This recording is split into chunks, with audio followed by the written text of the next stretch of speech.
In this video, we will discuss about the pharmacological NPY1R inhibitions can leads to the could lead to the decrease in the metastasis in the highly metastatic mice model.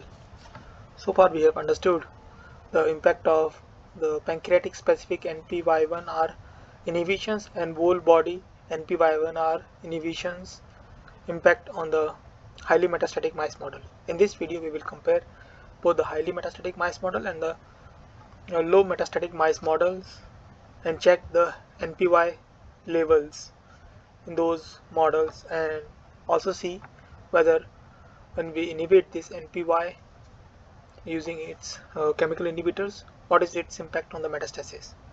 First, in the panel A, they shows the two different mice models that they have studied. First one is this low metastatic mice model in which P53 is not knocked out, and in the second one is the highly metastatic mice model. This the P53 is also knocked down, and when they check this NPY expressions using qPCR, they are able to see that highly metastatic mice models has more NPYs compared to the low metastatic mice models.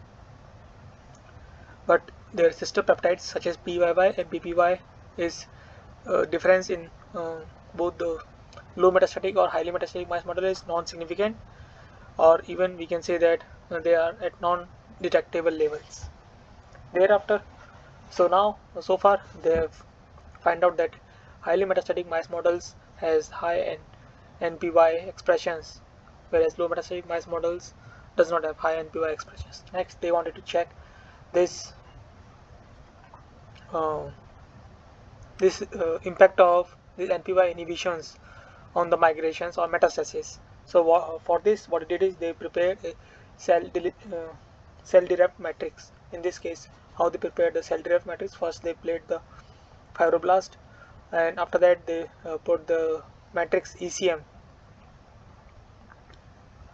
After treating this fibroblast with one reagent, I'm not able to recall that reagent, and so that ECM can bind to the fibroblast. So then they put the ECMs and wait for like 7-day matrix depositions. Thereafter, they decellularized matrix by removing the fibroblast and seed the cancer cells, and that will help the cancer cells for the 3-dimensional migrations and track individual migratory patterns in two different conditions. First one is the vehicle conditions, where they do not inhibit the NPY, and in the other conditions they inhibit the NPY receptors using this BIB03304.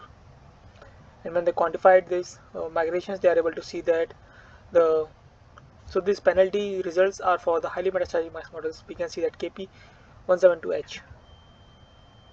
And what are the results that we see is that in the case where NPY inhibitor is not used, they see a more migrations or total distance traveled, and also the average space traveled is statistically higher compared to the case where they use the NPY inhibitor, that is BIB03304.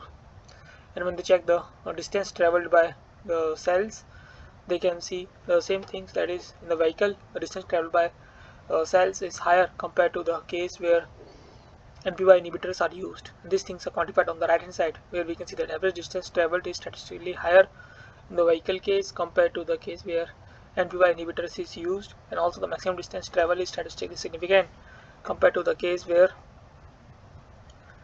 NPY1R inhibitors are used. And when they did the similar studies on the low metastatic mice models, they find out that there is not much difference in the total distance traveled by the cells, either in the vehicle case or in the case where NPY inhibitors are used.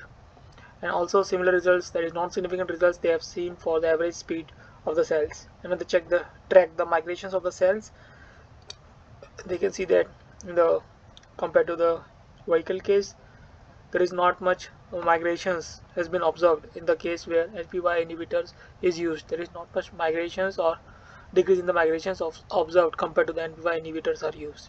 And these things are quantified on the right hand side, where we can see that average distance travel from origin is non-significant in the vehicle case, and in the case where NPY inhibitors are used, and similar results they have seen for the maximum distance traveled from the origins.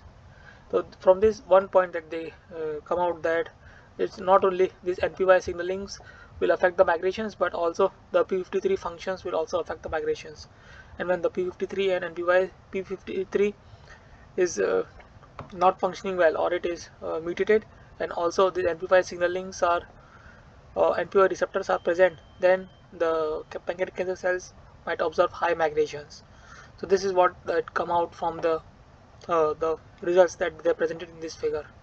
If you need to understand more about the experiments in detail, you can go through the reference that has been provided in the description. That's all for this video. Thank you for your time.